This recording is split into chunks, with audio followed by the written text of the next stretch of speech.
ఈ ఆత్మను తల్లి ప్రభా తల్లి నీ సన్నిధిలో తల్లి ప్రభా ఎంతగానో తల్లి ప్రభా అక్క కానీ తల్లి సంఘం కానీ నా గురించి ఎంతగానో ప్రార్థన చేసినందుకు తండ్రి ప్రభా ఈ రోజు నీ సన్నిధిలో మాట్లాడుతున్నాను తండ్రి ప్రభా. తండ్రి నేను కోనేటి కాడ ఉన్న మనుషుడు తండ్రి ప్రభా ఇశ్రాయేల్ దేశంలో ప్రభా 28 సంవత్సరాలు తండ్రి ప్రభా తన ఎంత బాధపడేటాడో తండ్రి ప్రభా పక్షపాతం వచ్చి ప్రభా నాన్న మా సంఘాలు తండ్రి ప్రభా అక్క అందరూ ప్రార్థన చేసిన వెంటనే తండ్రి ప్రభా నేను 20 రోజులు కోమలో ఉన్న ప్రభా ఈ రోజు తండ్రి ప్రభా నా చెయ్యి కాలు వచ్చిందంటే అది నీ కృపనే తండ్రి ప్రభా. డాక్టర్లు తండ్రి ప్రభా బాగా చేసినది తండ్రి నీ ప్రార్థన తండ్రి ప్రభా నా సంఘాలు ప్రభా ప్రార్థన చేసినందుకు ప్రభా ఈ రోజు తండ్రి ప్రభా అక్క ప్రార్థన ప్రభా దీవించి ఆశీర్వదించిన దేవుడు ప్రభా అక్కని ముట్టి స్వస్థపరిచిన ప్రభా అక్క తండ్రి ప్రభా ఇంతగానో తండ్రి ప్రభా బలహీన పడకుండా ప్రభా ఆరోగ్యం ఉండడానికి అక్కని ముట్టి స్వస్థపరిచిన తండ్రి ప్రభా తండ్రి మేరీ అక్క ప్రభా నాన్న ఎంతగానో తండ్రి ప్రభా అక్కని తండ్రి ప్రభా నేను ఆశీర్వదిలో ఉందంట నాన్న. అవునన్నా అక్కని ముట్టి స్వస్థపరిచిన తండ్రి ప్రభా అక్క వచ్చి ప్రభా కరెంట్ బిడ్డ అక్కడ తండ్రి ప్రభా నా నీ సన్నిధిలో ప్రభా సాక్షి చెప్పే బిడ్డగా ముట్టి స్వస్థపరిచి ప్రభా నాన్న 28 సంవత్సరాలు పడి ఉన్న మనిషిని దగ్గరకు పోయి లేచి నీ పరుపులు ఎత్తుకొని పో అన్నప్పుడు ప్రభా సంతోషంగా తన పరుపులు ఎత్తుకొని ఇంటికి వెళ్ళాడు ప్రభా. ఆ రీతిగా తండ్రి ప్రభా మేరీ అక్క తండ్రి ప్రభా నీ సాక్షిగా నీ బిడ్డగా ప్రభా ఇంకా తండ్రి ప్రభా అక్కకి బలం శక్తిని దయచేసి తండ్రి ప్రభా అక్కలో ఉన్న ఏ బలహీనత ఏముందో ప్రభా మాకైతే తెలియదు, నీకు మాత్రం తెలుసు ప్రభా. ఒక సంఘ పెద్ద ప్రార్థన చేస్తే ఒక సంఘం ప్రార్థన చేస్తే సంఘ పెద్దలు ప్రార్థన చేస్తే ప్రభా నువ్వు చెప్పినట్టు తండ్రి ప్రభా తండ్రి గాయమైన నూనె రాసి ప్రార్థన చేయ గాయం బాగవుతుందని చెప్పిన దేవుడు ప్రభా. అవును తండ్రి ప్రభా నేను నీ కుమారుడైనా నన్ను తండ్రి ప్రభా ప్రార్థన చేస్తున్నా ప్రభా నన్ను నా ప్రార్థన అంగీకరించు తండ్రి ప్రభా. అక్క తండ్రి ప్రభా కరణపేట కాడికి వచ్చి ప్రభా మన సాక్షి చెప్పుకోవడం మాకంత ఐశ్వర్య ప్రభా తండ్రి అక్క కుటుంబాన్ని కూడా దీవించి ఆశీర్వదించు ప్రభా తండ్రి సులేమక్కను కూడా దీవించి ఆశీర్వదించండి ప్రభా. నేను అవును తండ్రి ప్రభా పెద్దమ్మను కూడా ప్రభా ఎంతగానో ప్రేమించినైనా నీ సన్నిధికి చేర్చుకున్నావు తండ్రి ప్రభా తండ్రి అవును నాన్న ప్రభా తండ్రి ప్రభా వాళ్ళు పరదేశంలో ఉన్నారు తండ్రి ప్రభా నమ్ముతున్నాం తండ్రి ప్రభా మేము తండ్రి ఆ రీతిగా మాకు కూడా మంచి మనసు దయచేసి నన్ను మమ్మల్ని కూడా తండ్రి ప్రభా నీ సన్నిధిలో ఉండే బాగా దయచేసి ప్రభా తండ్రి వచ్చిన వాళ్ళందరూ దీవించి ఆశీర్వదించు ప్రభా. ఏ కుటుంబాలలో ఏ సమస్యలు ఉన్నావో ప్రభా ఏ కుటుంబంలో శాంతి లేక సమాధానం లేక ఉందో ప్రభా ఎందుకంటే నీ సన్నిధిలో ప్రభా ప్రార్థన చేస్తే ప్రభా ఎంత లేచిన గాయమని ఎంత లేచిన రోగమైన శాంతి లేకుండా ఉన్న ఏ సాతానువాడు ఏ అపవాదివాడు తండ్రి ప్రభా తన కుటుంబాలలో తన దాడి చేస్తున్నాడు ఏసునామములో బంధించు ప్రభా. అవునా అక్కడ ఉంటే స్వస్థపరచమని వచ్చిన వారందరినీ దీవించి తండ్రి ఈ రోజు నీతో మాట్లాడుతున్నాను ఈ దినముల ప్రభా నన్ను నాకు ఎంతగానో నోరునిచ్చావు తండ్రి ప్రభా నన్ను నోరునిచ్చావు గాలినిచ్చావు చేతినిచ్చిన దేవుడు ప్రభా పక్షపాతం అంతే తండ్రి ప్రభా ఎంతగానో బాధపడినారు తండ్రి ప్రభా. అవును తండ్రి ప్రభా ఈ రోజు నన్ను లేవనెత్తలకు వందనాలు చెల్లించుకున్నాను తండ్రి ప్రభా నీ బంగారు పాదములకు తండ్రి ప్రభా వందనాలు చెల్లించుకుంటూ వచ్చిన వారందరినీ దీవించి ఆశీర్వదించి అక్కడ కూడా తండ్రి ప్రభా ముట్టి స్వస్థపరచమని మా ప్రభు రక్షకుడు యేసయ్య పరిశుద్ధ నామమున అడిగి వేడుకుంటున్నాం మా తండ్రి.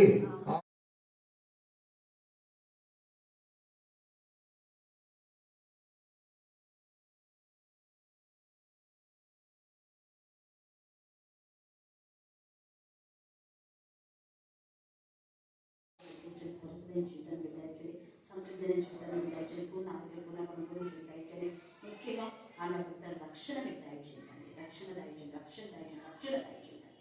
మనం దీవించిన ప్రార్థిస్తున్నాం తండ్రి. ఓకే సామెతల గ్రంథము 10వ వచనము నీతిమంతుని నోరు జీవపు ఊట భక్తిహీనుల నోరు బలాత్కారము మరుగుపరచును. ఇర్మియా గ్రంథము 33వ అధ్యాయము 14వ వచనం నేను చెప్పిన మంచి మాట నెరవేర్చు దినములు వచ్చుచున్నవి. Jeremiah chapter 33 verse 14. The days are coming when I will fulfill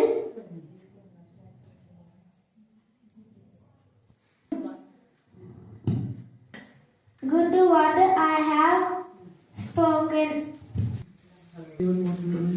తిమోతికి రాసిన మొదటి పత్రిక 4వ అధ్యాయము 11వ వచనం చదువుకుందాం.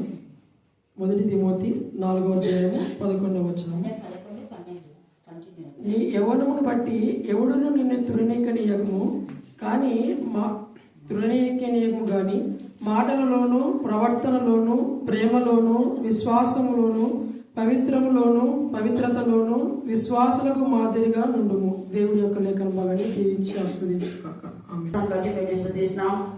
ఈ రోజు వాక్యం చెప్పే ప్రతి బిడ్డను మీ ఆత్మశక్తితో మీరు నింపండి. వాక్యం చెప్పకుండా సాధన చేసే కీర్తులు యేసుక్రీస్తు శక్తి గల నామములో గద్దించి పాదాలుగా బంధించమని ప్రార్థిస్తున్నాం. దేవా మీకే స్తోత్రం, మీకే స్తోత్రం, మీకే స్తోత్రం, మీకే స్తోత్రం. వాక్యంలో వాక్యంగా మీరు మార్చుతున్నారు. వాక్యం బయలు వెళ్ళుచున్నప్పుడే ఆత్మీయ మానసిక శారీరక రుగ్మత నుంచి విడిపించమని ప్రార్థిస్తున్నాం. వాక్యం ద్వారా బలపరచండి, వాక్యం ద్వారా ధైర్యపరచండి, వాక్యం ద్వారా స్వస్థపరచండి, వాక్యం ద్వారా ఆత్మకు మనసుకు శరీరాన్ని కల్మషుని పవిత్రంగా చేయమని ప్రార్థిస్తున్నాం. దేవా వాక్యం చెప్పే నీ బిడ్డలు మీరు ధైర్యపరిచి వారి పక్షంగా మీరు మాట్లాడుతున్నారు. మాట్లాడేవారు మేము కాదు తండ్రి. మీకే స్తోత్రం. మా పక్షంగా మీరు ప్రార్థిస్తున్నారు. అందుకు మేము స్తుతిస్తున్నాం. మీకే స్తోత్రం, మీకే స్తోత్రం, మీకే స్తోత్రం, మీకే స్తోత్రం, మీకే స్తోత్రం, మీకే స్తోత్రం. చిన్న మీరు చెప్పిన లేఖన భాగాలన్నీ కూడా ఆశీర్వదించి వారి జీవితంలో ఫలభరితంగా చేయమని ప్రార్థిస్తున్నాం. అంతకాలం చేసే వృత్తిని కూడా దయపరుచుందని మేము స్తుతిస్తూ మరొకసారి నూతన ఆత్మని బైబిల్ మీరు కలుగ చేయమని నమ్ములు ఆత్మను మీ చేతగా సమర్పిస్తున్న యేసుక్రీస్తు శక్తి గల నామములో ప్రార్థిస్తున్నాం తండ్రి. ఆమేన్, ఆమేన్, ఆమేన్. గట్టిగా హల్లెలూయా, హల్లెలూయా, హల్లెలూయా, హల్లెలూయా, హల్లెలూయా, హల్లెలూయా. ప్రైజ్ మహిమ కలుగుగాక. మొదటగా ఈ సమయం ఇచ్చిన దేవానికి వందనాలు. అక్కగారు కూడా వందనాలు. పరిశుద్ధ గ్రంథంలో నుండి తిమోతికి రాసిన మొదటి పత్రిక 4వ అధ్యాయం 11వ వచనం. ఈ సంగతులను ఆజ్ఞాపించి బోధించుము. నీ యవ్వనమును బట్టి ఎవడును నిన్ను తృణీకరింపనీయకుము గాని మాటలోను ప్రవర్తనలోను ప్రేమలోను విశ్వాసంలోను పవిత్రతలోను విశ్వాసులకు మాదిరిగా ఉండుము. ప్రార్థించుకున్నాం. స్తోత్రం నైనా పరిశుద్ధుడా జీవంగల దేవాలయ స్తోత్రం వేసా. అబ్రహాం ఇస్సాక్ యాకోబుల దేవా నీకే వేలకులలో వందనాలు స్తోత్రాలు వేసా. నీకు నా నేడు నిరంతరం నీ ఖరీదున్న రాజా నీకే వేలకుల స్తుతులు స్తోత్రం వేసా. ఈరోజు మేము సజీవ లెక్కలు ఉన్నామంటే అది కేవలం నీ కృప నీ దయ ప్రభావాన్ని బట్టి నీకు స్తుతులు స్తోత్రం వేసా. ఇదిగో ప్రభావనైనా వాక్యం చెప్తున్నానైనా నా నోటిని మీరు పూరగా వాడుకునేనా నీ జ్ఞానం చేతలను నింపు ప్రభా. నేను ఇక్కడ ఉన్న ప్రతి ఒక్కరికి నేను వినగలిగిన చెవులు నేను గ్రహించి మనసు దయచేసి ఈ కొద్ది నజరైన యేసు క్రీస్తు నామమున అడిగి వేడుకుంటున్నాము మా తండ్రి. ఆమేన్. మరొకసారి చదువుతున్నాం. తిమోతికి రాసిన మొదటి పత్రిక 4వ అధ్యాయము 11వ వచనం. నీ యవ్వనమును బట్టి ఎవడును నిన్ను తృణీకరింపనీయకు కానీ మాటలోను ప్రవర్తనలోను ప్రేమలోను విశ్వాసంలోను పవిత్రతలోను విశ్వాసులకు మాదిరిగా ఉండుము. ఇక్కడ అపోస్తుడైన పౌలు ఏమంటున్నాడంటే నీ యవ్వనంను బట్టి. ఇప్పుడు మన జీవితంలో యవ్వన కాలం చాలా విలువైనది. మన జీవితం అంతట్లో మన యవ్వన కాలంలో ఏ క్రియలైతే చేస్తామో అదే మంచబడుతుంది మన మీద. కాబట్టి ఇక్కడ అపోస్తుడైన పౌలు ఏమంటున్నాడంటే నీ యవ్వనంను బట్టి ఎవరును నిన్ను తృణీకరింపనీయకము కానీ ఇక్కడ చూసుకున్నట్లయితే మాటలోను. ఇక్కడ మాటలు అంటే మన మాటలు ఏ విధంగా ఉన్నాయి. ఈ లోకంలో మనం అనేక మాటలు మాట్లాడుతుంటాం కానీ మన మాటలు ఏ విధంగా ఉన్నాయి. అవి మంచి మాటలు మాట్లాడుతున్నామా చెడు మాటలు మాట్లాడుతున్నామా అంటే ఒకరిని గురించి దూషించి మాట్లాడుతున్నామా ఏ విధంగా మాట్లాడుతున్నాం. మనం మాటలు బట్టి దేవుడు మనల్ని ఒకరోజు తీర్పులోకి తీసుకొని వస్తాడు. ఇక్కడ చూసుకున్నట్లయితే వాక్యంలో 1 పేతురు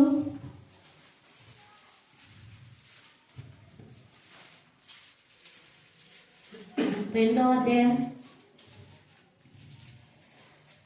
2వ వచనం.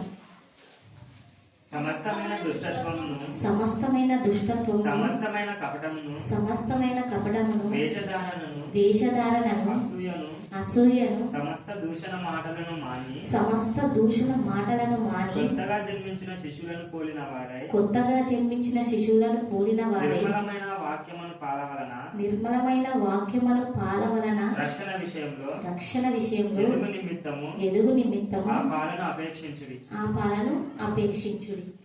అంటే ఇక్కడ దేవుడు ఏమంటున్నాడంటే సమస్తమైన దూషణ మాటలను మానాలంట. అంటే ఒకరిని గురించి ఒకరు, ఈ లోకంలో అనేక మాటలు ఉంటాయి.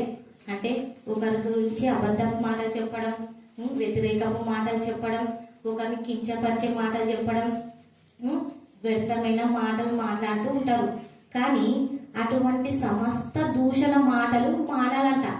మనలో ఉన్న ప్రతి వ్యర్థమైనది తీసేసుకోవాలంట. అంటే మన యవ్వనంను బట్టి ఎవడు మనం తృణీకరింపక మన మాటలు ఏ విధంగా ఉన్నాయి మనం పరీక్షించుకోవాలా. అంటే ఈ లోకంలో అనేక మాటలు మాట్లాడుతుంటాం. అంటే బయట చెప్తుంటాం మనకి సామెత, నోరు మంచిదైతే ఊరు మంచిదైతుందంట. అట్లా మన మాటలు ఏ విధంగా ఉన్నాయో మనం పరీక్షించుకోవాలి. దేవుని యందు భయము భక్తి కలిగి ఉన్న మనము మన మాటలను బట్టి మన ప్రవర్తన బట్టి అవతల వ్యక్తి మన పట్ల ప్రవర్తిస్తాడు. అంటే మనం ఏ విధంగా మాట్లాడుతున్నాం, అవతల వ్యక్తి ఏమైనా తప్పు చేస్తే అదే తప్పుని పదే పదే చూపిస్తూ అతన్ని బాధపరుస్తుంటాం. ఎవరైనా కానీ అది మనం చేసిన తప్పులు మనకు గుర్తురావు. అవతల వ్యక్తి చిన్న తప్పు చేసినా అదే పదే అవే మాటలని అతన్ని బాధ పెడుతుంటాం. కానీ అది ఏ తప్పైనా పర్వాలేదు, కానీ క్షమించే మనసు మనకు ఉండాలా. అంటే మన మాటలలో ప్రేమ చూపించాలా. యేసుక్రీస్తు మనకేం చూపించినాడు? ప్రేమ చూపించినాడు. అలాగే మనం కూడా మన మాటలు ఏ విధంగా ఉన్నాయి వాటిని పరిశీలించుకోవాలా.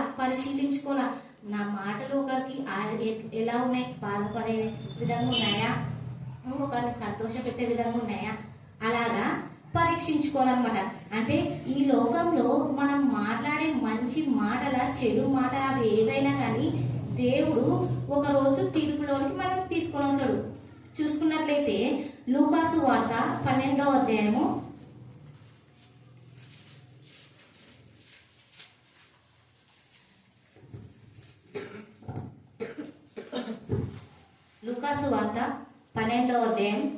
3వ వచనం. అందుచేత మీరు చీకటిలో మాట్లాడుకొనున్నవి వెలుగులో వినబడును. మీరు గదులయందు చెవిలో చెప్పుకొనినది మిద్దెల మీద చాటింపబడును. ఇక్కడ చూస్తున్నట్లయితే మీరు చీకటిలో మాట్లాడుకున్నవి వెలుగులో వినబడును. మన మాటలు ఎవరు చూస్తలేరులే అని చీకటిలో మనం మాట్లాడుతుంటాం. కానీ అవి ఎక్కడ కనపడతాయంట? వెలుగులో కనపడతాయంట. మీరు గదులయందు చెవిలో చెప్పుకున్నది మిద్దెల మీద చాటింపబడను. అంటే మనం 4 గోడల మధ్యన రహస్యమందు మనం ఒక కుట్ర పని కానీ ఏదైనా ఒక వ్యక్తి గురించి కానీ ఒక సమస్య గురించి కానీ ఏదైనా కానీ లోపల 4 గోడల మధ్యలో మాట్లాడుతుంటాం. కానీ అది ఎవరు చూస్తుంటాడు? రహస్యమందు తండ్రి చూస్తుంటాడు. ఆయన నరులను పరిశీలించే దేవుడు కదా. ఆకాశం నుండి దేవుడు నరులను పరిశీలిస్తున్నాడు. మనం మాట్లాడే ప్రతి మాటలు, ఇప్పుడు మనం ఒక వ్యక్తి గురించి మాట్లాడుకుంటుంటారు, ఇద్దరు 3వ వ్యక్తి గురించి మాట్లాడుకుంటుంటారు. వాడు లేదులే, ఆ అబ్బాయి లేడు కదా, ఫలానా అమ్మాయి ఇట్లంట, ఫలానా అబ్బాయి ఇట్లంట, ఎవరు చూస్తలేదని నీకు నచ్చినట్ట మాట్లాడుతుంటావు. కానీ అవి ఎవరు చూస్తుంటారు? ఆ మాటలు దేవుడు చూస్తుంటాడు. అలాగే అంటే ఒక గదిలో ఉండి కూడా 4 గోడల మధ్య ఎవరు లేరు, ఇక్కడ ఇష్టానుసారంగా మాట్లాడుతుంటారు. కానీ అవి ఎవరు చూస్తుంటాడు? దేవుడు చూస్తుంటాడు. మీరు గదులయ్యను చెవులో చెప్పుకున్నది మిద్దెల మీద చాటింపబడునంట. మిద్దెల మీద చీకట్లో మాట్లాడేటివి వెలుగులో కనబడతాయి. అంటే దేవుడు ఒక రోజు తీర్పు దినమున ప్రతి మాటకి లెక్క అప్పచెప్పాల మనం. అది యవ్వన కాలమైనా ఏ వయసులో వారైనా కానీ ప్రతి మాటకి లెక్క అప్పచెప్పాలి. ఇంకొక చూసుకున్నట్లయితే మత్తయి సువార్త 12వ అధ్యాయం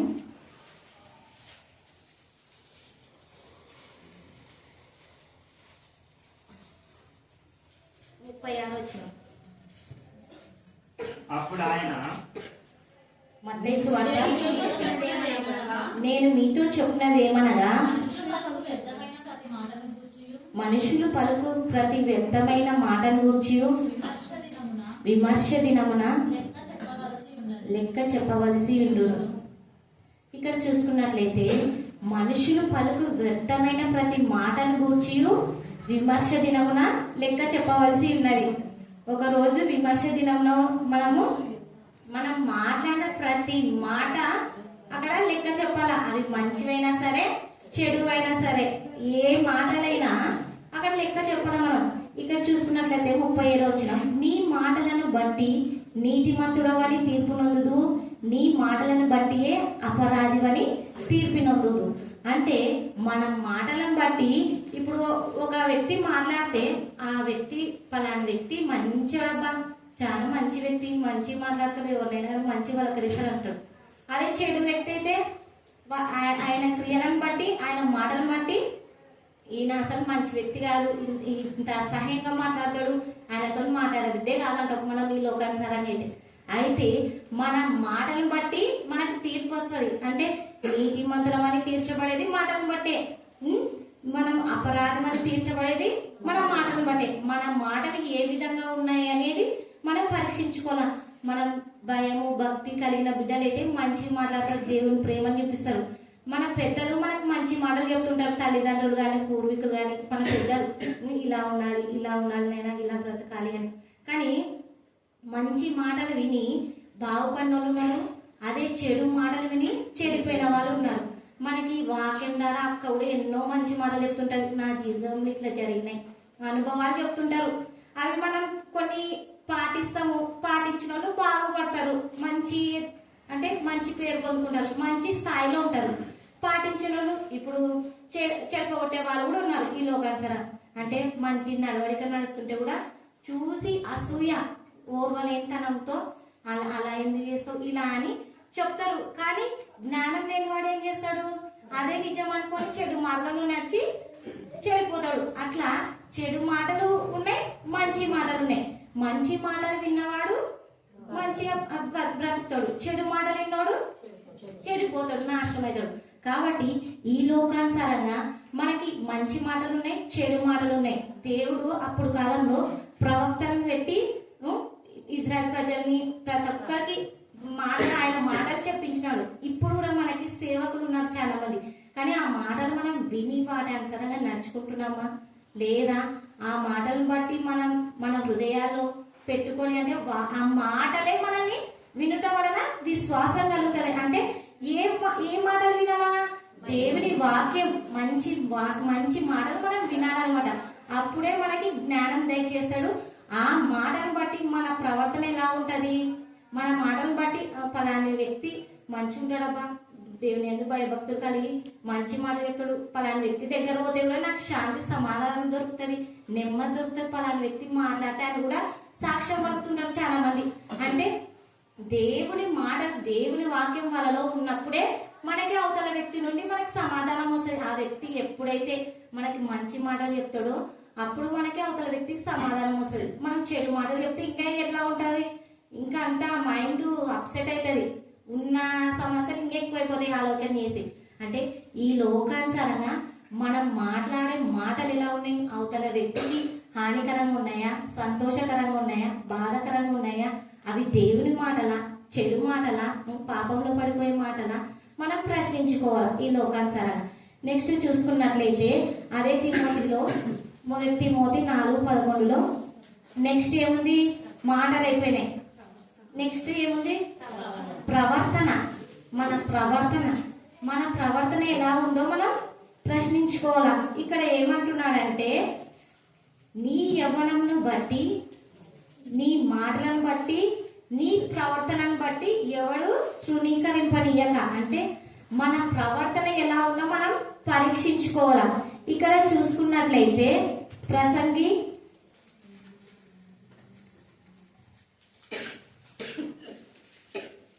5వ అధ్యాయం, మొదటి వచనం, నీవు దేవుని మందిరం పోవునప్పుడు నీ ప్రవర్తన జాగ్రత్తగా చూచుకును.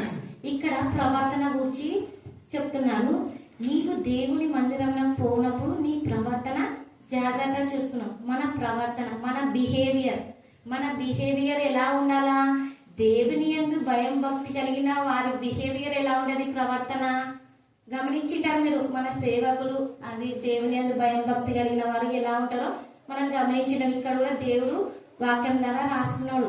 నీకు దేవుని మందిరంలో పోయినప్పుడు నీ ప్రవర్తన జాగ్రత్తగా చూసుకున్నావు. మనం ఏం చేస్తామంటే చర్చికి వస్తాం, చర్చిలో కూర్చుంటాం, వాక్యం వింటాం, అది ఇంత గేటు దాటనో మన ఇష్టానుసారంగా ప్రవర్తిస్తుంటాం. కానీ విన్న వాక్యము అక్కడికే వదిలేస్తుంటాం. కానీ ఆ వాక్యాన్ని, విన్న వాక్యాన్ని విడిచిపెట్టకుండా మన హృదయంలో భద్రపరచుకొని వాక్యానుసారంగా నడుచుకొని వాడు ధన్యుడు. అంటే మనం ఆ వాక్యాన్ని మన హృదయంలో పెట్టుకొని మనం ఇలా ఉండాలి, దేవుని యందు భయము భక్తి కలిగిన వారము ఈ విధంగా ఉండాలని మన ప్రవర్తనను సరిదిద్దుకోవాలా. ఒకవేళ మనం ఎన్ని తప్పులు చేసినా, తెలిసి తెలియక చేసిన తప్పుడు దేవుడు క్షమిస్తాడు. కానీ మనం దేవుని నమ్ముకొని తెలిసి చేస్తే దేవుడు క్షమిస్తాడా? క్షమించాడు. కాబట్టి మన ప్రవర్తన ఎలా ఉందో, చాలా మంది చర్చికి వస్తూ కూడా అసభ్యకరంగా ప్రవర్తిస్తుంటారు. అది దేవుడు ఈడ ఎవరు చూసినా చూడకున్నా దేవుడు చూస్తుంటాడు. కానీ మన ప్రవర్తన ప్రతిదీ పరిశీలించే దేవుడున్నాడు. మనం సంఘంలో వచ్చినప్పుడు, మందిరంలోకి వచ్చినప్పుడు మన ప్రవర్తన జాగ్రత్తగా చూసుకోవాలి. అంటే మనం ఒక పనికి బయటకు వెళ్తుంటాం, పలానా అమ్మాయి బయటకు వెళ్తుంది, పలానా అబ్బాయి వెళ్తున్నాడు అంటే ఆ అబ్బాయి మంచి ప్రవర్తన, అబ్బా దేవుని యందు భయం భక్తి కలిగినాడు, మంచి పిల్లవాడు అంటాం.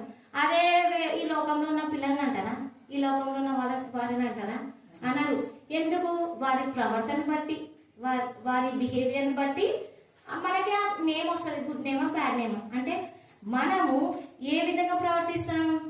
మన ప్రవర్తన బాగుంది, ఓ పలాని అమ్మాయి బాగుంది, పలాని అబ్బాయి బాగున్నాడు అంటే వాళ్ళ బిహేవియర్ బాగుందంటే వాళ్ళు దేనిని బట్టి మనల్ని చెప్తారంటే దేవుని యందు భయము భక్తి కలిగి ఉన్న అమ్మాయిని, అబ్బాయిని, అంటే ఒక స్త్రీని, ఒక పురుషుని దేవుని యందు భయం భక్తి కలిగి ఉన్న వారికే ఆ పేరు వస్తుంది. అంటే మంచి ప్రవర్తన కలిగి ఉంటారు, మంచిగా ప్రవర్తిస్తారు, పెద్దల పట్ల భయము భక్తి కలిగి ఉంటారు అని ఆ పేరు వస్తుంది. ఎందుకు వస్తుంది? మనము దేవుని వాక్యానుసారంగా నడుచుకుంటాం కాబట్టి. దేని వలన? దేవుని వాక్యానుసారంగా నడుచుకున్నప్పుడే మన ప్రవర్తన బాగుంటది. ఇప్పుడు ఒకవేళ మనం చెడు మార్గంలో వెళ్తుంటాం, కానీ దేవుని ఆత్మ గద్దిస్తుంది మనకి. వాక్యం, దేవుని వాక్యం గుర్తుకొస్తుంది. అదే దేవుని యందు భయం భక్తి కలిగి ఉన్న వారికైతే కంపల్సరీ దేవుని వాక్యం గద్దిస్తుంది. నా విషయంలో చెప్తే, అప్పుడు నేను కాలేజీకి వెళ్తుంటాను అన్నమాట. ఈవినింగ్ ఒక్కోసారి నేను వాక్యం వింటుంటే జైపాల్ సార్ది శుభవార్త ఛానల్, మా అక్క సీరియల్ చూడాలని ఇద్దరం గొడవ పడుతుంటే రిమోట్ పగలగొట్టున్నాం. ఆమె సీరియల్ చూడాలని, నేను వాక్యం వినాలని. ఎప్పుడన్నా అట్లా ఆమె కాంప్రమైజ్ కానప్పుడు అదే సీరియల్ పెట్టింటారు కదా, అప్పుడు చూస్తుంటే మనసు గద్దిస్తుంది, నేనేమి ఇది చూడాలా అంటే మనసు గద్దిస్తుంది కూడా ఆత్మ. అట్లా మనం ఏమైనా తప్పు చేస్తుంటే దేవుని ఆత్మ గద్దిస్తుంది. ఎప్పుడు గద్దిస్తుంది?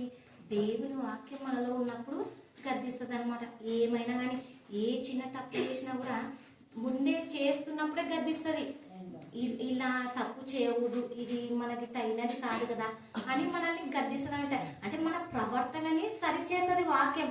ఎప్పుడు మనం దేవుని యందు భయము భక్తి కలిగి నేను ఆయన వాక్యాన్ని ఎల్లవేళ ధ్యానించేటప్పుడు మనకి ఆ ప్రవర్తన అంటే మనం ఎలా ఉండాలబ్బా, నేను ఇంత చర్చి పోతా కదా, ఇంత వాక్యం చేస్తా కదా, నేను ఈ పని చేస్తే ఇలా ఎలా అనే ప్రశ్న మనలో వస్తుంది.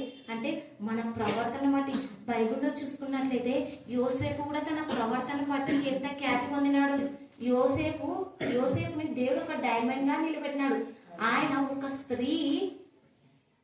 స్త్రీ పాపం చేద్దామని చొక్కా పట్టుకొని లాగినా కూడా యోసేపు పోలేదు కదా, పాపం చేయలేదు కదా. అంటే యోసేపు అక్కడ తన ప్రవర్తన ఎలా ఉంది? పాపంకు దూరంగా పారిపోయినాడు. అందుకు దేవుడు యోసేపుకి ఎంత ఘనత వచ్చింది తెలుసు కదా మీకు. అంటే గోల్డ్ కన్నా, ఈ లోకంలో గోల్డ్ కన్నా విలువైన, బంగారం కన్నా విలువైనది ఏంది? డైమండ్. దాన్ని అంటే బాగా చెక్కుతారు అనమాట, బాగా షైన్ వచ్చేటట్లా. అట్లా మన ప్రవర్తన ఎప్పుడైతే డైమండ్ అవుతుందంటే, మనం వాక్యం ద్వారా దేవుడు మనల్ని ఎప్పుడైతే చెప్తాడో, అంటే మనం వాక్యంతో ఎంత శుద్ధిపరచబడతామో అప్పుడు మనం డైమండ్ లాగా ఉంటామంట. అంటే దేవుళ్ళు డైమండ్ లా ఉంటాం. ఈ లోకంలో కూడా దేవుడు అంత తలగానే నిలబెడతాడు, ఎప్పుడు తోకగా నిలబెట్టాడు. ఆయన నమ్మిన బిడ్డని తలగానే నిలబెడతాడు. కాబట్టి మన ప్రవర్తనను మనం పరీక్షించుకోవాలి. అంటే మన ప్రవర్తన ఏముంది, ఒకరు చూస్తలేరులే, ఈయన ఎవ్వలేరు, నేను ఒక్కదాని తప్ప చీకట్లో నేను ఏం పాపం చేసినా ఎవరు చూడరు అని అనుకుంటుంటారు. చాలా పాపాలు చేస్తుంటారు. కానీ దేవుడు పరిశీలిస్తుంటాడు కదా. మన ప్రవర్తనను బట్టి ప్రతిదీ మనకి సంభవిస్తుంది జీవితంలో ఏదైనా కానీ. ఇంకా ఎగ్జాంపుల్ చూసుకున్నట్లయితే రూతు నయోమి. రూత్ ఏం చేసింది? తన ప్రవర్తన ఏ విధంగా ఉంది? తన అత్త ఏం చెప్తే అది తన అత్తన హత్తుకొని ఉంది. అంటే నీ జనమే నా జనము, నీ దేవుడే నా దేవుడు. ఓర్పు ఏం చేసింది? ముద్దు పెట్టుకొని వెళ్ళిపోయింది.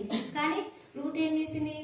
తన అత్తను హత్తుకొని దేవుని యొక్క భయం భక్తి కలిగి ఉంది కాబట్టి తనకి మరొక జీవితం వచ్చింది. దేవుడు మరొక లైఫ్ ని ఇచ్చినాడు కదా. కాబట్టి మన ప్రవర్తన కూడా ఎలా ఉందో మనం పరీక్షించుకోవాలా. మనం మంచి నడవడిగా నడుస్తున్నామా, చెడు నడవడిగా నడుస్తున్నామా అంటే మనం ఎవరు కానీ మనం దేవుడికి ఒక రోజు లెక్క అప్పచెప్పాలి కదా. మన ప్రవర్తన బట్టి, మన మాటలు, మన చూపులు, మన క్రియలు, మనం రోడ్డు మీద 10 మంది మనం పరిశీలిస్తుంటాడు. అంటే మనం చేసే మన ప్రవర్తన బట్టి, మనం చేసే క్రియలను బట్టి దేవుడు కూడా దూషింపబడతాడు. మనం దేవుని యందు భయం భక్తి కలిగి మంచి ప్రవర్తన కలిగి ఉంటే పలాని పిల్లమ్మ దేవునిలో బాగుంటది, అందుకే పాప చాలా మంచి ప్రవర్తన, పెద్దలతో బాగా భయం కలిగి ఉంటది, మర్యాద ఇస్తుంది అంటారు. అదే మనం చర్చికి వస్తూ వాక్యాలు చెబుతూ పాటలు పాడుతూ ప్రార్థన చేస్తూ యథావిధిగా లోకానుసారంగా ఉంటే ఏమంటారు? చర్చికి పోతారు, పాటలు పాడతారు, ఏం చేస్తారు, మళ్ళా అదే జీవితం, అదే ఇట్లా చేస్తుందమ్మా బయట అంటారా? కాబట్టి మన ప్రవర్తన ఎలా ఉందో సరిదిద్దుకోవాలా. ఒకవేళ తప్పిదం చేసింటే, పాపం చేసింటే దేవుని దగ్గర పశ్చాత్తాపడాలా, విడిచిపెట్టాలా, పరిశుద్ధంగా పవిత్రంగా జీవించాలన్నమాట. నెక్స్ట్ చూసుకున్నట్లయితే ప్రేమ. దేవుడు ప్రేమని ఈ లోకానుసారంగా మనకి ప్రేమ చూపించే వాళ్ళు ఎవ్వరు లేరు. దేవుడు యేసుక్రీస్తే మనకి ప్రేమ చూపించాడు. ఇక్కడ చూసుకున్నట్లయితే యోహాను సువార్త 3వ అధ్యాయము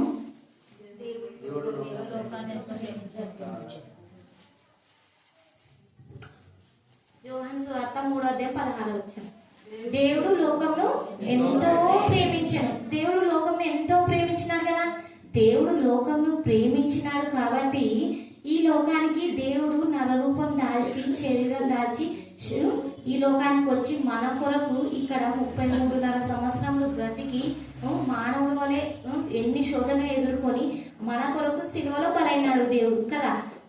దేవుడు ఎంత ప్రేమ ఉంటే, అంటే మన మీద అంత ప్రేమ ఉంది దేవుడికి. అంటే ఈ లోకానికి వచ్చి నా పిల్లలు నశించిపోవుడు, నరకంలో పడిపోవుడు అని దేవుడు ఈ లోకానికి వచ్చి 33.5 సంవత్సరం ఈ లోకంలో బ్రతికి మన కొరకు సిలువలో బలై తను మొత్తము అర్పించుకున్నాడంటే దేవుడు సిలువలో కూడా పలికినాడు కదా 7 మాటలు. మొదటి మాట, తండ్రి వీరేం చేయించున్నారో వీరు ఎరుగరు కనుక వీరిని క్షమించమని చెప్పినాడు. అంటే ఎంత ప్రేమ ఉంటే ఒక అవతల వ్యక్తిని క్షమిస్తాం. ఒక తల్లి తన కూతురు తప్పు చేస్తే అప్పుడు కోపం పడుతుంది, తర్వాత క్షమించి మన దగ్గర తీసుకుంటది. అదే వేరే వాళ్ళు చేస్తారా? చెయ్యరు. అంటే తల్లి కూతురు మీద ప్రేమ ఉంది కాబట్టి ఆ పని చేయగలదు. వేరే వ్యక్తులు చేస్తారా? దూషిస్తారు. అంటే పలాని పని చేసింది పిల్ల, చెడ్డ పిల్ల అంటారు. మనలా ప్రేమించరు. అది మన బంధుమిత్రులైనా ఎవరో ఎక్కువ ప్రేమ ఉన్న వాళ్ళు ప్రేమిస్తారు. అదే అదర్ పర్సన్ ప్రేమిస్తారా? ప్రేమించరు. ఓన్లీ దేవుని యందు భయం భక్తి కలిగి దేవుని ప్రేమ నేరిన వారు ప్రేమిస్తారు. అంటే దేవుడు మన పాపములని క్షమించి ఎంతగానో ప్రేమిస్తున్నాడు. అంటే దేవుడు మనము నశించడం ఆయనకి ఇష్టం లేదు. అంటే దేవుడు మన కోసము సిలువలో బలైనాడు. ఆయన ఎంతో మనల్ని ప్రేమించడం. దేవుడి కంటే ఎక్కువ ఎవరు ప్రేమించలేరు మనల్ని. దేవుడు మనం చిన్నప్పటి నుండి చేసిన ప్రతి దానికి ఎన్నో మేలు వెలకట్టలేని దేవునికి మనం తలుచుకుంటే, జ్ఞాపకం చేసుకుంటే ప్రతిదీ దేవునికి మనము విలువ కట్టలేము. ఈవెన్ ఫుడ్ విషయంలో చిన్నది ఆశిస్తే కూడా దేవుడు దయచేస్తాడు. మరి నా జీవితంలో చెప్తే ఫస్ట్ ప్రెగ్నెన్సీలో నేను ఊరికే మనసులో ఫిష్ తినాలన్నా ఏమన్నా అనుకున్నా అదే రోజు మా ఆయన చేపించి పంపించేటాడు. నేను చెప్పలేకుండా, మరి మా ఆయన చెప్పలేకుండా మా పిల్లలకి ఎవరో ఒక దారా దేవుడు అదే అని కాదు, ఏదైనా కానీ నేను అసలు చెప్పలేకుండా 2-3 సార్లు అట్లా జరిగింది. అంటే అంత చిన్న దాంట్లో కూడా దేవుడు మనల్ని ఎంతగానో ప్రేమిస్తున్నాడు. అంటే సార్లు ఎన్నో జరిగిన నా జీవితంలో చాలా వండర్స్ జరగని కార్యాలు కూడా నా జీవితంలో జరిగినాయి. అందుని బట్టి దేవునికి వేరే ఉందనాలి. అంటే ఆయన రుణం మనం తీర్చుకోలేం. అంటే మనం ఈ లోకానుసారం తల్లిదండ్రులు ప్రేమిస్తారు, కానీ దేవుడు ఎంతో ప్రేమించినాడు. అంటే ఆయన ప్రేమను మనము ఇతరులకు చూపించాలి. అంటే ప్రేమ కలిగి ఈ లోకంలో బ్రతకాల. ఇప్పుడు మనము ప్రేమిస్తున్నామంటే సహోదరుని ప్రేమించాల. అంటే మన సహోదరుని మనం ప్రేమించాల. ఇప్పుడు ప్రేమించకుంటే ఇప్పుడు దేవుడు నిన్ను వలె నీ పొరుగు అని ప్రేమించమన్నాడు. అంటే మనం ప్రేమ కలిగి జీవించాల. దేవుని యందు భయము భక్తి కలిగి ఉన్న బిడ్డ దేవుని ప్రేమను చూపిస్తారు. అంటే అవతల వ్యక్తి కూడా నా పరిస్థితి, అవతల వ్యక్తి నేను ఆ ప్లేస్ లో ఉంటే ఎలా ఉంటాను అని ఆలోచించి దేవుని ప్రేమను కనపరుస్తాం అన్నమాట. అంటే దేవుని యందు భయం భక్తి కలిగి ఉంటే మనము దేవుని ప్రేమను చూపిస్తాం. ఇప్పుడు దేవుని ప్రేమిస్తున్నామని మన సహోదరుని దేశిస్తే మనం దేవుని ప్రేమించినట్ట? మనం అప్పుడు అబద్ధికులం అవుతాం. 1 యోహానులో ఉంది. అప్పుడు మనం అబద్ధికులం అవుతాం. ఏమి మనం మన సహోదరులను ప్రేమించరా, పొరుగు అని ప్రేమించరా. దేవుడు ప్రేమించినట్లు మనము ఇతరులకు ప్రేమ చూపించాలన్నమాట. అంటే ఆ ప్రేమ చూపించాలా. దేవుని యందు భయం భక్తి కలిగి ఉన్నాం కదా, అబ్బా వీళ్ళు ఇట్లా సమస్యలు కూడా ఆదుకుంటారు, ప్రేమిస్తారు, వీళ్ళ ప్రేమ అసలు అని మన ప్రవర్తన బట్టి అవతల వ్యక్తి మారాల. అంటే మన ప్రేమను బట్టి వీళ్ళు మన దేవుని భయం భక్తి కలిగి ఉన్నారు కాబట్టి వీళ్ళు ఇలా ఉన్నారే, మనం ఈ విధంగా లేమే అనే ప్రశ్న వాళ్ళలో రావాలి. అంటే మనం దేవుడు మనకు చూపించినవి ఎంతో ప్రేమ, అంటే ఆ ప్రేమ మనం కొంచెమైనా చూపించాలి కదా. అవతల వ్యక్తిని సహోదరుని ప్రేమించాలా, మిగతా వాడు మొత్తం ప్రేమనే చూపించాలన్నమాట. అంటే దేవుడు మన కోసం ఎన్నో చేసినాడు. అందులో మనం కొన్ని చేయగలమా? చేస్తున్నామా లేదా? ప్రేమ కలిగి ప్రవర్తించాలా. దేవుడు నిన్ను వలె నీ పొరుగు అని ప్రేమించనే ఆజ్ఞించినాడు. కాబట్టి మనం ఒక వ్యక్తిని ప్రేమిస్తామంటే క్షమించే మనసు మనకు ఉండాలన్నమాట.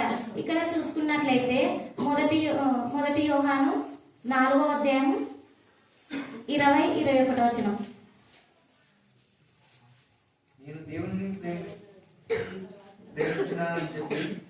నేను దేవుని ప్రేమించుచున్నానని చెప్పి తన సహోదరుని ద్వేషించిన ఎడల అతడు అబద్ధికుడవును.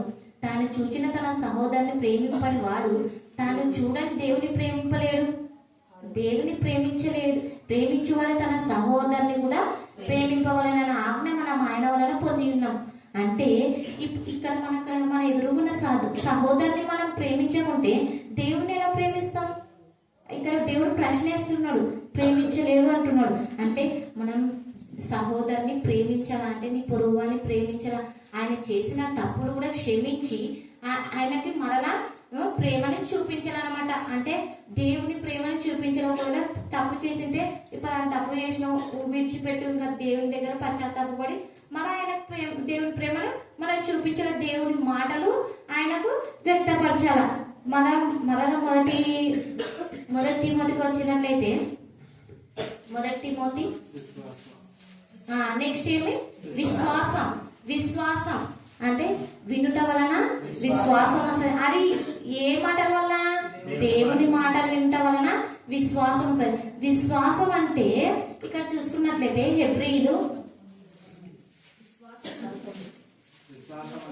11వ అధ్యాయము 1వ వచనం.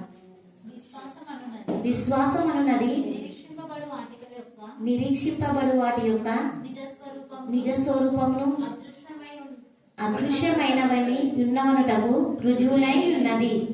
ఇక్కడ విశ్వాసం అన్నది నిరీక్షింపబడు వాటి యొక్క నిజ స్వరూపము.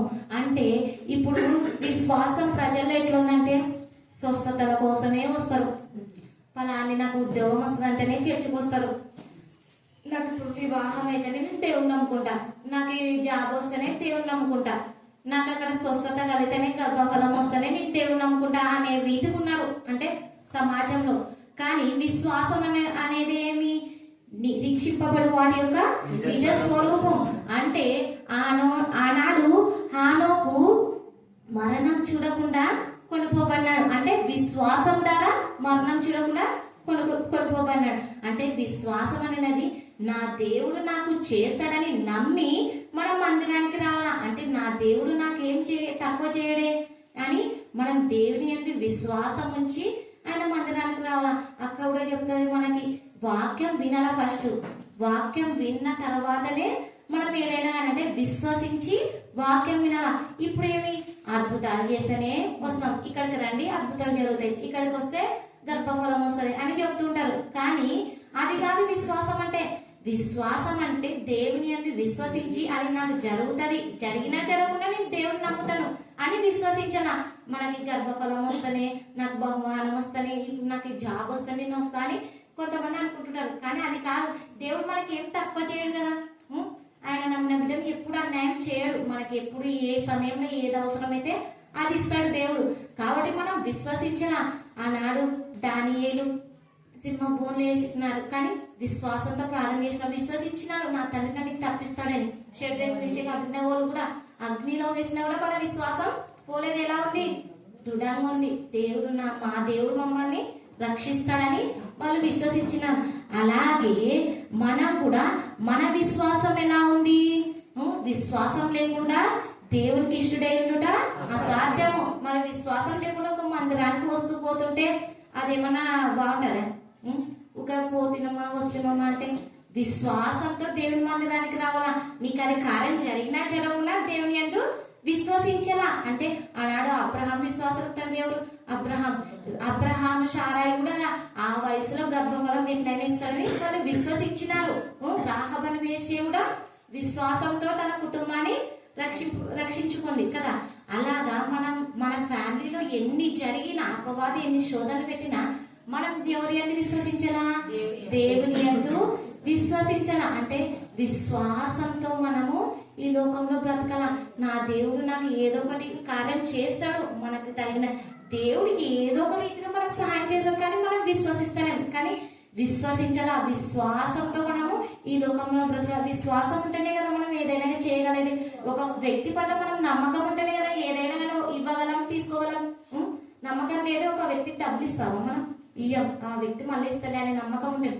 కానీ దేవుడు మనకి ఇంత ప్రేమ చూపించినాడు, ఈ లోకానికి వచ్చినాడు. ఆయన పరిశుద్ధంగా పవిత్రంగా మనలాగానే బ్రతికినాడు. అంటే ఈ లోకాన్ని ఒక మానవుడు ఎలా బ్రతుకుతాడో అలాగే బ్రతికి ఆయన పరిశుద్ధంగా బ్రతికినాడు. మన కొరకు శిలువలో యాగమైనాడు. మనం దేవుడు అంతా చేసినా మనం ఆ మాత్రం విశ్వసించలేమా? మనం విశ్వసించాలంటే విశ్వాసంతో బతకాలి. ఈ లోకంలో మనం వ్యర్థమైన వాటిని పూజిస్తుంటాం బయట, కానీ మనం నిజమైన దేవుని ఆరాధిస్తున్నాం. ఆ మాత్రం మనకు విశ్వాసం ఉండదా? దేవుడు ఉద్యోగం ఇచ్చినా ఇవ్వకున్నా నాకు తగిన సమయం ఉంది, నాకేం తక్కువ చేస్తలేడు అనుకోలా. విశ్వసించాలా, ప్రతిదినం ప్రార్థన చేయాలా, దేవుని యందు ఆధారపడాలా. అది విశ్వాసం అంటే. ఇచ్చినా ఇవ్వకున్నా నా దేవుడు నాకు ఏం తక్కువ చేయడానికి దేవుని యందు విశ్వసించాలా. నెక్స్ట్ చూసుకున్నట్లయితే పవిత్రత. నెక్స్ట్ పవిత్రత. ఇప్పుడు మనము పవిత్రత కలిగి ఉన్నామా? ఈ లోకంలో ఎవ్వరు పరిశుద్ధంగా లేరు. అంటే అందరూ పాపం చేసిన వారే. దేవుడు ఒక్కడే పరిశుద్ధంగా బతికినాడు. మనము పవిత్రత బైబిల్లో చూసుకున్నట్లయితే యేసుక్రీస్తు తల్లి మరి ఎంత పవిత్రత, ఎంత పరిశుద్ధత ఉంటే ఆమె గర్భంలో దేవుడు జన్మిస్తాడు. ఆమె పరిశుద్ధంగా పవిత్రంగా ఉంది కాబట్టే ఆమె ధన్యురాలైంది. అలాగే యోసేపు కూడా తన ప్రవర్తన కాపాడుకున్నాడు కదా, పవిత్రతగా బతికినాడు. కాబట్టి మనం ఈ లోకంలో పవిత్రత కలిగి, ప్రేమ కలిగి, విశ్వాసం కలిగి, మన మాటలు ఏ విధంగా ఉన్నాయి, మన ప్రవర్తన ఏ విధంగా ఉంది. ఇక్కడ అపోస్తలుడైన పౌలు రాస్తున్నాడు మొదటి తిమోతికి రాసిన పత్రిక. మళ్ళా మొదటికి వస్తే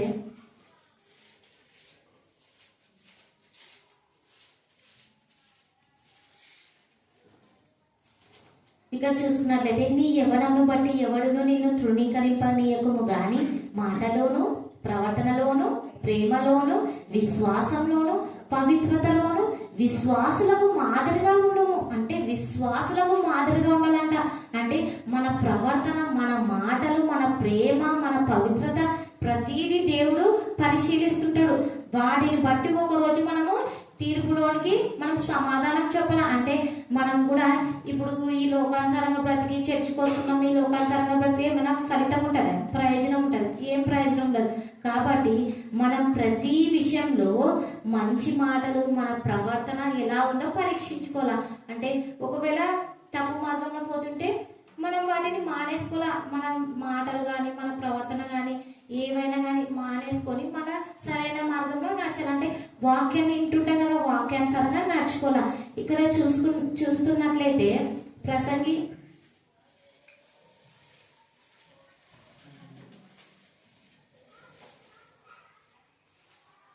11వ అధ్యాయం యవనుడా 9వ వచనం. యవనుడా నీ యవనమందు సంతోషపడుము, నీ యవనమందు సంతోషపడుము, నీ యవన కాలమందు నీ యవన కాలమందు నీ హృదయం సంతుష్టిగా ఉండనిమ్ము, నీ హృదయం సంతుష్టిగా ఉండనిమ్ము, నీ కోరిక చొప్పునను నీ కోరిక చొప్పునను నీ దృష్టి యొక్క ఇష్టం చొప్పునను నీ దృష్టి యొక్క ఇష్టం చొప్పునను ప్రవర్తింపు.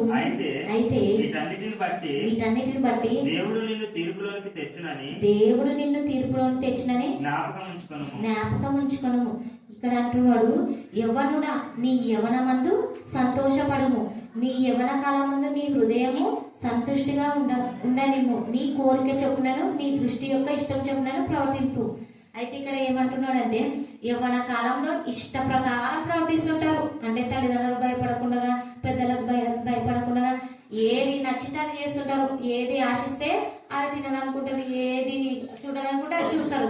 కానీ ఇక్కడ ఏమంటున్నాడంటే, అయితే వీటన్నిటిని బట్టి దేవుడు నిన్ను తీర్పులోనికి తెచ్చునని జ్ఞాపకం ఉంచుకోను. అంటే మనం చేసే ప్రతి క్రియను బట్టి దేవుడు ఒక రోజు మనము లెక్క అప్పయ్యల తీర్పులో జ్ఞాపకం చేసుకోవాలి. అంటే తీర్పులో మనము ఒక రోజు మనము దేవునికి లెక్క అప్పయ్యాలని మనం జ్ఞాపకం చేసుకోవాలంట. అంటే మనం చేసే ప్రతి క్రియలు యవ్వన కాలంలో మనం బాగుపడాలన్నా యవ్వన కాలమే, చెడిపోవాలన్నా యవ్వన కాలమే. ఇప్పుడు స్టడీ పరంగా ఇంటర్లో ఏ సబ్జెక్ట్ తీసుకుంటే అదే ఫ్యూచర్ అవుతుంది. అలాగే యవ్వన కాలంలో మన ప్రవర్తన ఎలా ఉందో అదే మన ఫ్యూచర్ డీల్ చేస్తుంది. అంటే మన ప్రవర్తన యవ్వన కాలంలో ఏ విధంగా ఉంది, మనం యవ్వన కాలంలో సరైన మార్గంలో ఉన్నామా, చెడు మార్గంలో ఉన్నామా, వాటిని బట్టి మనం ప్రశ్నించుకోవాలి. అంటే నేను ఇట్లా చేస్తున్నా నా ఇష్ట ప్రకారం, కానీ వీటన్నిటిని బట్టి దేవుడు ఒక రోజు మనల్ని ప్రశ్నిస్తాడు. తీర్పులో ఒక రోజు మనం చెప్పవలసిందే అని మనం జ్ఞాపకం ఉంచుకోవాలి. మన యవ్వనస్తులు దేని చేయడానికి మనం నడుకొని శుద్ధిపరచుకుంటారు? దేవుని వాక్యం, ఆయన వాక్యము హృదయం ఉంచుకోవాలి. అంటే కీర్తన 119వ అధ్యాయం 9వ వచనం ఉన్నది కదా, యవ్వనస్తులు దేని చేత మనం నడుకొని శుద్ధిపరచుకుంటారు? వాక్యం చేత. అంటే మనము వాక్యం మన హృదయంలో ఉంచుకోవాలి. అంటే అనుదినము మనం వాక్యం ధ్యానిస్తాం. ఇప్పుడు మనం ఏమైనా తప్పు చేస్తున్నాం అనుకో, గద్దిస్తాడు మనకి వాక్యం, బుద్ధి చెప్తుంది వాక్యం. ఇప్పుడు చూడు అక్క ఎట్లా ఉంది, మనకి ఎంత యాక్టివ్ ఉంది. వయసు పిల్లలు కూడా ఉంటారు ఇప్పుడు, అంటే యవ్వనస్తులు ఉంటారు, ఎంత యాక్టివ్ గా. నాకు వస్తుంది ఒకసారి ప్రశ్న, ఇంత ఈ వయసులో కూడా ఇంతసేపు ఇంత యాక్టివ్ ఉంది అక్క, మనం అలాగా లేమే అంటే అక్క నరాల్లో వాక్యం ఉంది. అంటే వాక్యం ఉంది కాబట్టి ఆమెని దేవుడు ఉన్నత స్థితిలో నిలబెట్టాడు. అంటే ఇన్ని ఆత్మలు రక్షింపబడాలంటే అక్క ద్వారానే కదా. ఇంకా అన్ని జనులు ఎంతో మంది మారినారు. అంటే అక్కలో వాక్యం ఉంది. వాక్యం అంటే వాక్యం మన హృదయంలో ఉంటే ఎవరస్తే కదా, ఎవరైనా కానీ మంచి నడవడికే నడుచుకుంటారు. అంటే వాక్యం మనలో ఉండాలా, మనలో గద్దిస్తుంది వాక్యం. మనం చేసే ప్రతి ప్రవర్తన ఇది మంచిదా చెడుదా. ఇప్పుడు ఫర్ ఎగ్జాంపుల్ ఎవరైనా ఏదైనా అడుగుతారు, అది సడన్ గా ఈ లోకానుసారం ఉన్న వాళ్ళు లేరుపో ఇయ్యనుకో అని అబద్ధం చెప్తుంటారు. సపోజ్ మనం చెప్పగలం అట్లా? చెప్పలేము. గద్దిస్తారు, అబద్ధం చెప్తున్నాయి అనే ప్రశ్న కంపల్సరీ వస్తుంది. చిన్నదైనా సరే అది అబద్ధం చెప్తున్నామే అని. నేనైతే ఒకసారి మా ఆయనది బైక్ కీస్ అడిగినాడు, ఎదురింటి పిల్లోడు, అది పల్సర్ బండి వేరే వాళ్ళు అనమాట. కీస్ అడిగినాడు ఆ పిల్లోడు వచ్చి, ఇంకా నీకు సడన్ గా వేరే బండిది కీస్ ఇస్తారు వేరే వాళ్ళకి, ఆ పల్సర్ బండి దిగదనమాట. ఏమన్నా స్మాష్ అయితే మళ్ళీ చేయించలేం కదా వేరే వాళ్ళని. నేను ఆ పిల్లోడు సడన్ గా అడిగేపటికి ఇది పల్సర్ బండి కదా ఇట్లా పట్టుకున్నా, తను లేదు అని చెప్తే అబద్ధం చెప్పినట్లయితుంది అని ప్రశ్నతో పట్టుకొని లేదని చెప్తే నేను అబద్ధం చెప్పినట్లయితుంది, తీసుకో అని ఇచ్చేసిన. అంటే వెనక పెట్టేది లేదు అని చెప్తాము, వెనక పెడతామని. ఒకవేళ ఆ పిల్లోడు వచ్చి లోపల వెతికితే నేను అబద్ధికురాలనైతే కదా, వెంటనే ఇచ్చేసిన. అది నా చెయ్యిపోయింది, నా చెయ్యి ఇచ్చేసిన. మనసులో అబద్ధం చెప్తా కదా ఇట్లా వెనకపోతుంది, కానీ మనసు ఇచ్చేసింది, ఇచ్చేసిన. తర్వాత అది పల్సర్ బండి కదా, ఈయన వస్తే తిడతాడేమో అని ఏదైతే అదైతుంది అని అనుకున్నాం మనసులో. అంటే మన నడవడిక ఆటోమేటిక్ గా మన వాక్యం గద్దిస్తుంది, మైండ్ ఇంకా అది పని చేయిస్తుంది. మనకు తప్పు చేయాలనుకున్నా కూడా మన వాక్యం గద్దిస్తుంది. అట్లా అనమాట. మన వాక్యం మనలో ఉంటే ఎప్పటికైనా మన వాక్యంని హృదయంలో పెట్టుకోవాలా. మనకి ఎగ్జాంపుల్ అక్కడే ఎన్నో మంచి మాటలు చెప్తుంటది, ఎన్నో గైడెన్స్ ఇస్తుంటది. అక్క ఇలా చదవండి, ఇలా దేవుని అని, ఇలా భయభక్తి మాటలు ఎన్నో చెప్తుంటది. మనం ఆ మాటలు అనుసరించాలా. దేవుని వాక్యం హృదయం మన మనసులో పెట్టుకోవాలా. ఎల్లప్పుడు ఇక్కడ చూసుకున్నట్లయితే 10వ వచనము, ప్రసంగి 11:10వ వచనం, లేత వయసును నడి ప్రాయమును గతించిపోవునవి గనుక నీ హృదయంలో నుండి వ్యాకులంలో తొలగించుకొను, నీ దేహంను చెరుపుదాన్ని తొలగించుకొను. అంటే ఈ యవ్వన కాలం ఇలాగే ఉంటుందా? ఉండదు. చిన్న ప్రాయం ఉంటుందా? ఉండదు. ఆ స్టేజ్ దాటుకుంటా పోతుంటాం. చిన్న వయసు, కౌమార దశ, యవ్వన దశ, వృద్ధాపం, మధ్య వయసు దశ, అట్లా ఈ యవ్వన కాలము గతించిపోతుంది. నీ హృదయంలో నుండి వ్యాకులంలో తొలగించంటే నీ హృదయంలో ఉన్న ప్రతి చెడుతనంను నీ దేహం నుండి చెరుపుదాన్ని తొలగించుకోవడం అంటున్నాడు. అంటే మన హృదయంలో ఏవైనా అపవిత్రత, ఏది వ్యక్తమైనది ఏది ఉన్నా కూడా దాన్ని తీసేసుకొని వాక్యం చేత నింపబడాలి. మనం దేవుని వాక్యం చేత మనం నింపబడితే అప్పుడు మనం మంచి ప్రవర్తన కలిగి ఉంటాం. కాబట్టి మన యవ్వన కాలం మంది ఎవరు మనల్ని తృణీకరింపక మనం ఎలా ఉండాలా? విశ్వాసంలోను, ప్రేమలోను, పవిత్రతలోను, ప్రవర్తనలోను విశ్వాసులకు మాదిరిగా ఉండాలా. ఇది ఈ రోజు వాక్యం అన్నమాట. యవ్వనస్తులమైన మనము, యవ్వనస్తులు ఎవరైనా మన ప్రవర్తన బట్టి అవతల వ్యక్తి మనల్ని పాయింట్ ఆఫ్ వ్యూ చేస్తాడు. కాబట్టి మన ప్రవర్తన కలిగి మనం దేవుని ప్రేమ చూపిస్తూ దేవుని భయము, భక్తి కలిగి ఒకరు మనల్ని వేలెత్తి చూపనట మనం ఈ లోకంలో బ్రతకాల.